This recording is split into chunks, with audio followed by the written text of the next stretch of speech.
So finally, the exam is here. NPAT NFSU 2025 is not even a week away. And I understand you're all very scared, very tensed, very anxious, and that is totally okay. Just chill away, I've got you covered. So in this video, I will be covering especially about the exam strategy. What was my strategy, what mistakes I made and how you can prevent that. तुक्के कैसे मारते हैं, कितने questions attempt करने चाहिए, कितने छोड़ने चाहिए and finally mocks को कैसे analyze करना चाहिए. And अभी तक जो भी मेरे को नहीं जानते हो, hello everybody, I'm Niharika, a second year BBMBA student at the National Forensic Sciences University pursuing the integrated program in management from the beautiful main campus at Gandhinagar, Gujarat. So firstly, let me clarify some of your common queries or rather defects I would say about the exam preparation and the strategy of your exam. Number one, I will have 20 questions from GK in my exam and मुझसे तो GK नहीं होता है, तो let me start from the 21st question itself. This is a very wrong attitude guys, because even if you would have had section wise questions in your mock test, please do mind that the final exam is going to be very random, it's going to be jumbled up. It is not specifically that this section after that this section. So yes, it's all jumbled up, so please one से ही शुरू करना. Number 2, if we get +1 for a correct answer and -0.25 for a wrong answer, why not attempt all questions ताकि थोड़े भी अगर गलत हो, we'll still be at a safe score. Guys, please understand how negative marking works. Actually, for each correct answer, you're getting +1, but for every wrong answer, you're getting -1.25 from your overall score. So let me explain with the help of an example. Suppose you are at 80 marks and you attempt one more question, and अगर ये correct हो गया, you'll get 81 marks. But अगर ये गलत हो गया, you'll lose the 0.5 marks, that is for negative marking, and you'll also lose the one potential mark that you could have gained had the answer been correct. So yes, please do not attempt all questions unless you're very confident. It is a huge gamble. Number 3, you see the question, you are clueless about it and you skip it. Guys, remember, these are MCQ questions. That means you always have options. So you need to use reverse engineering, read the options and maybe eliminate the obvious wrong ones and just try to connect the dots between the options and the question. Try backtracking or eliminating the obvious ones, especially in logic-based questions. Now let us talk about what my personal strategy was during the exam. And yes, पहले तो अच्छे से question पढ़ो. Pay special attention to words like not, except, incorrect or correct. People tend to mess up a lot in this. So my strategy was dividing the whole time into 3 different parts, the whole question paper into 3 different parts.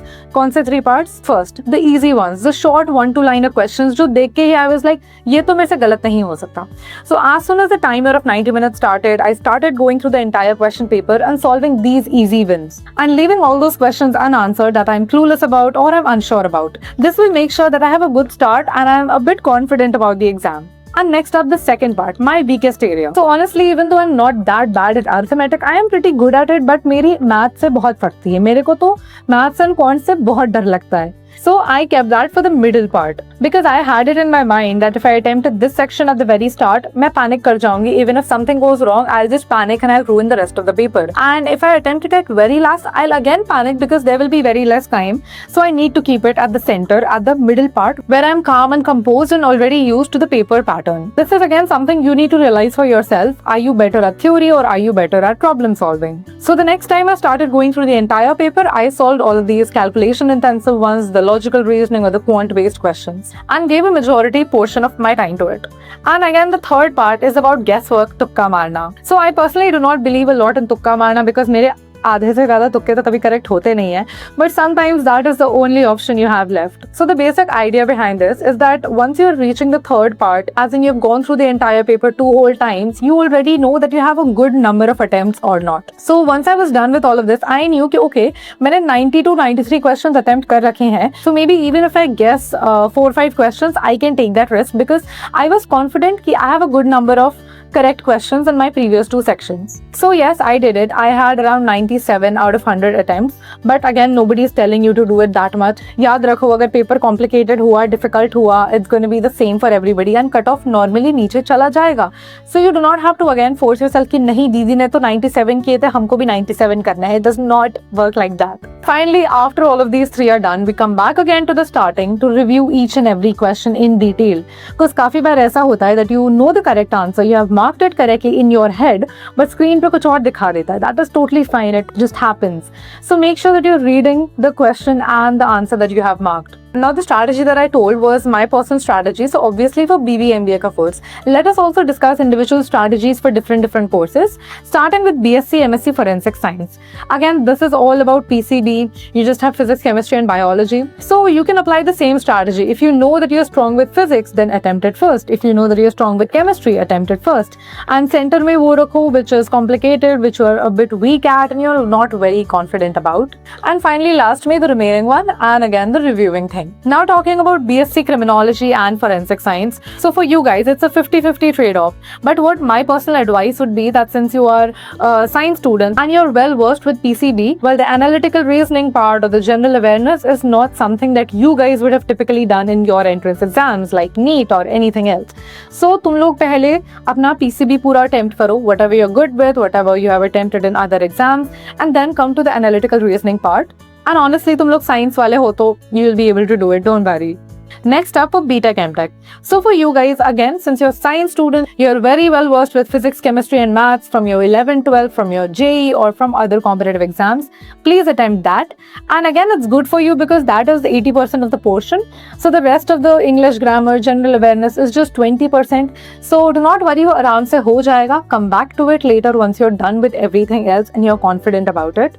And finally, for MBA or any other master's program, so the majority of the portion for MBA course is quantitative aptitude, logical reasoning, general awareness, and all of the aptitude stuff, while the remaining 40% of the syllabus is about your core graduation topics. So you could be two of these categories. Firstly, if you are from the field of management, suppose, and you're giving the MBA exam, you have studied the 40% of the syllabus in your graduation. So start with that first because you'll be confident about it. You'll be sure about it कि हाँ ये सब तो मैंने पढ़ा है. It has to be on your fingertips. And then come back to the aptitude part, which I'm assuming you will be able to do because you would have definitely studied for some other management entrance exams. And category number 2 is that if you're not from this particular field, from management field, and you have no clue कि principles of management, business statistics, communication, इन सब में क्या पढ़ाया जाता है, but again you would have given CAT. So you're good at the aptitude, logical reasoning stuff, and you'll be having a much better hold on it because you are already preparing at a much higher level.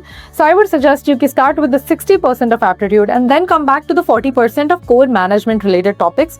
थोड़े तुक्के मार सकते हो. Some of them you'll be absolutely clueless about, so leave that. It might be hard, but some of them will be very basic, very understandable that anybody from any stream can solve. And now let's move on to the next part of the video, mocks को analyze कैसे करें. So I'm really hoping that you would have given some mocks at least. हमारे time पे तो नहीं हुआ करते थे, but आपके टाइम पे है, तो please attempt करो, please do try it out. It is not about competition, it is not about कि उसको ज़्यादा मिल गए, मेरे को rank कम आ रही है, whatever it is. It's not about that. It's just having the confidence. इतने exams दो कि final exams में you're not even scared about it. It's just a normal mock test kind, right? This is again a very personal thing, but मैं क्या करती थी? Whenever I used to attempt a mock for any exam, I would note down the questions that I was not really sure of, but मैंने उसे तुक्का मार दिया था. Because what most people do is when the answers of the mock come, they only focus on the wrong ones कि ओ ये गलत है गलत है गलत है, इस पे फोकस करना है, and they totally ignore कि ये सब तो करेक्ट है, इसको क्यों फोकस करना है. But you are forgetting that out of those correct answers there might be some questions that you just guessed. Basically तुमने उस पे तुक्का मार दिया even if you did not know about it. So make sure to note those questions specifically and consider it as a wrong and revise it. Write it down in your notes and revise it. Also understand how much time is it taking you to solve the entire paper. Are you missing out on some questions or is it sufficient time? And if you're having a strong feeling that some question is marked wrongly in the mock and you are very sure कि नहीं इसका तो ये answer होना चाहिए, please do check it. Please do revise it, but do not just believe ChatGPT for it. अलग-अलग sources से verify करो and then come to a conclusion that okay, this answer might have been marked wrong. And that is fine. It happens in the final exam also. अगर कुछ भी गलत marked हुआ, you will be getting grace marks for it, considering you have attempted the question. And yes, just make your own notes. कोई भी shortcut tips हो, tricks हो, सब लिख के रखो. Revise it before your exam. And that is pretty much it. I hope you guys like this video and it would have cleared a lot of your queries about what strategy you need to maintain during the exam. बाकी I really hope कि एकदम जोश से पढ़ाई चल रही है, preparation चल रही है. I really wish to meet you in the campus and good luck for your exam. Stay tuned. I will be posting another really interesting and helpful video just before the exam. And yes, if you're still not in the WhatsApp group, comment down below or on my Instagram ID @niharika and I'll be getting back to you with the link. Thank you so much for watching. Bye bye and campus में मिलते हैं.